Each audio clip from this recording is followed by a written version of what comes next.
ជំរាបសួរអ្នកទាំងអស់គ្នាចាំមកជួបជាមួយនឹងយើងខ្ញុំទ្រព្យកសិករទៀតហើយពួកយើងខ្ញុំគឺជាភ្នាក់ងារចែករំលែកនៅចំណេះដឹងផ្នែកកសិកម្មចា៎ហើយថ្ងៃនេះខ្ញុំនឹងមកចែករំលែកអំពីតិចនិចសម្ងាត់ក្នុងការតែងផ្លែទុរេនចា៎តើមានលក្ខណៈពិសេសមិនខ្លះតោះយើងទៅមើលទាំងអស់គ្នាជំរាបសួរបងអើយក្នុងការសម្រេចចិត្តតែងយើងគួរតែទុកប្រភេទបែប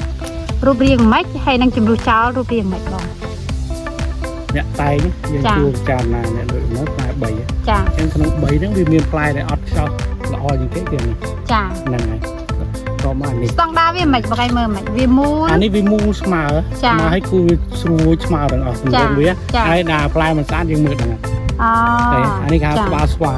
ចាផ្លែមកចេញមកវាប៉ោងអញ្ចឹងមកចាហើយរៀងទូចជាងគេក្នុងចកោមអញ្ចឹងយើងកាត់ចេញចាហ្នឹងហើយអាខ្លះក៏វាគូតនេះអានេះក្បាលស្វាអានេះមុនក្រោយវាត្រូវដាច់ខ្លួនវានេះវាប្រេះដាច់ខ្លួននេះក្បាលស្វាចាទៅជំរុះខ្លួនវាហើយអានេះគេអញ្ចឹងតាមគេបន្តគឺវាទៅជ្រុះអានេះវានេះគេហៅគូតចាគូតវាចាគូតវាឲ្យស្រួយហ្នឹងហើយអញ្ចឹងយើងមើលជាក់ស្ដែងណាឧទាហរណ៍វានៅជាមួយគេស្អាតវាអន់ជាងគេគឺយើងត្រូវតែចាហ្នឹងចាហើយបើល្អឬក៏វាអត់ទេយើងទុកចោលវាសិនដូចមួយមេឃនេះមានតែមួយអញ្ចឹង